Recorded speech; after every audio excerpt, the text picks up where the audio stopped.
Let's bring in Republican Congressman Adam Kinzinger of Illinois. He is a member of the House Foreign Affairs Committee, and he is a veteran who served in both Iraq and Afghanistan. Sir, thank you so much for joining us.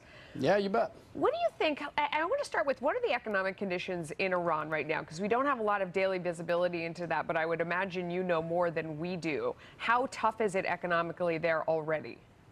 Yeah, it's pretty bad. If you've been, over the last few months, we've seen some kind of social instability, marching on the street, which in Iran's not really something that's that undangerous to do. And it all comes from the fact that Iran got all this money from the nuclear deal, and the people are not seeing that money because, just as many of us predicted when this deal was signed, they're not going to use the money to build roads and bridges. They're going to use it to destabilize their neighborhood. We see their proxy war in Yemen. We see what they're doing in Syria with 500,000 dead Syrians, 50,000 of which are children, due in no small part from Iran's job basically holding up the Assad regime with Russia.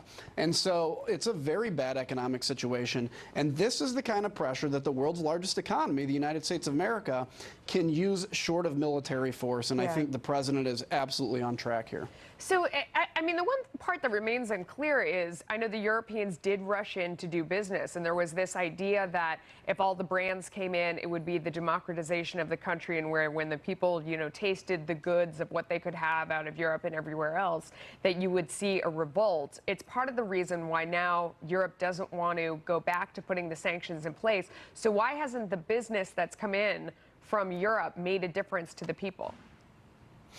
Well, it may make a difference in terms of like brand recognition and them wanting to strive to Europe and the United States way of life, because they've actually, as you've seen, they've been a lot more vocal in terms of wanting to overthrow the regime. The problem is they're not getting financial benefits from it. And the Europeans, I would argue that they're not doing this because they're interested in changing Iran. No. They're interested in doing business with Iran. And the United States gave them plenty of time. We gave them a number of months here to say, we're going to reimpose sanctions, begin to unwind yourself from it.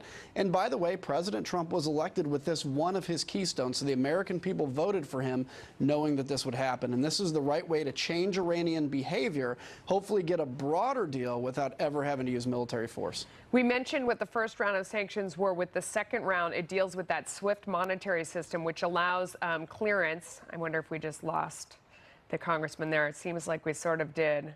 Is he still with us? Okay. We were just talking, we're trying to see